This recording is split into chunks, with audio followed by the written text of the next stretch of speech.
Hello my dear wonderful people, welcome back to my channel. ఈ వీడియోలో నేను మీకు ఒక స్వీట్ రెసిపీ చూపించాలనుకుంటున్నాను. ఆ స్వీట్కి ఒక పేరు కూడా ఉంటుంది కదా. స్వీట్ పేరు double ka meetha with buns. Yes, నార్మల్గా అందరూ డబల్ కా మీఠా మిల్క్ బ్రెడ్తోనే చేస్తూ ఉంటారు కదా. సో నేను ఈ బన్స్తో ట్రై చేద్దాం అనుకుంటున్నాను వితౌట్ ఎనీ డ్రై ఫ్రూట్స్. అసలు డ్రై ఫ్రూట్స్ లేకుండా ఎలా ఉంటుంది అని మీరు అనుకోకండి. వేయాలనుకునే వాళ్ళు వేయండి, కానీ ఇన్స్టెంట్గా అప్పటికప్పుడు చేసుకోవాలంటే కొంతమందికి అవైలబుల్గా ఉంటుంది, కొంతమందికి ఉండదు. సో నో ప్రాబ్లం, చాలా simple process. So let's get started. ముందుగా 5 బన్స్ తీసుకోండి.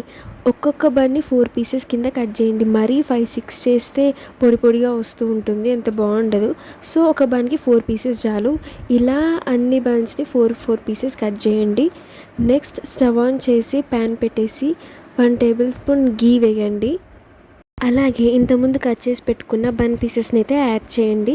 మరీ బ్రౌన్ ఏం అక్కర్లేదు, లైట్గా వేగితే చాలు. మనక కిచెన్కి వెళ్ళే అలవాట్లేదు, అలవాట్లో పొరపాటుగా నేను ఒక బన్ పీస్ని అయితే మాడగొట్టానన్నమాట. నాలాగా కొత్తగా చేసే వాళ్ళని ఉంటే అది మాడిందని పక్కకి పడేయకండి. పైన బ్లాక్ కలర్ ఉంటుంది, లేయర్ ఉంటుంది కాబట్టి అది ఒక్కటి తీస్తే సరిపోతుంది, మిగతాదంతా బాగానే ఉంటుంది. అందుకే మా అమ్మ లో ఫ్లేమ్లో పెట్టి కాల్చుకోవే అంది. వింటేగా మనకి ఇలా ఒకటి అయితే కానీ అర్థం కాదు. అలాగే మిగతా అన్ని బన్ పీసెస్ని ఇలా కొన్నిగా యాడ్ చేసుకుంటూ ఫ్రై చేసుకోండి. నెక్స్ట్ అదే అన్నీ ఫ్రై చేసుకున్న తర్వాత అదే ప్యాన్లో 2 గ్లాసెస్ ఆఫ్ వాటర్కి 5 టేబుల్ స్పూన్స్ ఆఫ్ షుగర్ వేసాను నేను. మీకు ఇంకా స్వీట్ కావాలనుకుంటే ఇంకో 1 టేబుల్ స్పూన్ ఎక్స్ట్రా వేసుకోండి. నాకు 5 టేబుల్ స్పూన్స్ చాలు. ఆ షుగర్ అంతా మెల్ట్ అయ్యాక ఒక 4 యాలకులు వేసుకోండి. 30 సెకండ్స్ టు 1 మినిట్ తర్వాత ఇంతకుముందు ఫ్రై చేసి పెట్టుకున్న బన్ పీసెస్ అన్నీ ఇందులోకి యాడ్ చేయండి. లైట్గా కలపండి, తెగ కలిపేయకండి. అలా ఆ బన్ పీసెస్కి అంతా షుగర్ సిరప్ అంతా పట్టుకోవాలి. అలా ఒక 1-2 మినిట్స్ తర్వాత ఇంట్లో ఎలాగో కాచి చల్లారబెట్టిన పాలు కూడా ఉంటాయి కదా.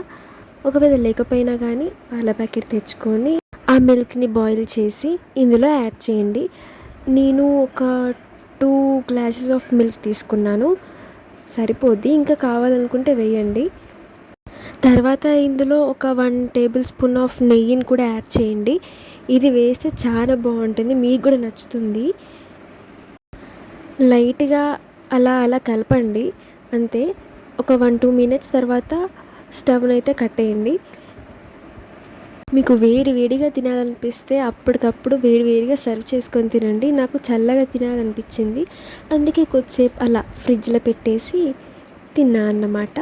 ఇక టేస్ట్ విషయానికి వస్తే నాకైతే బాగా నచ్చింది.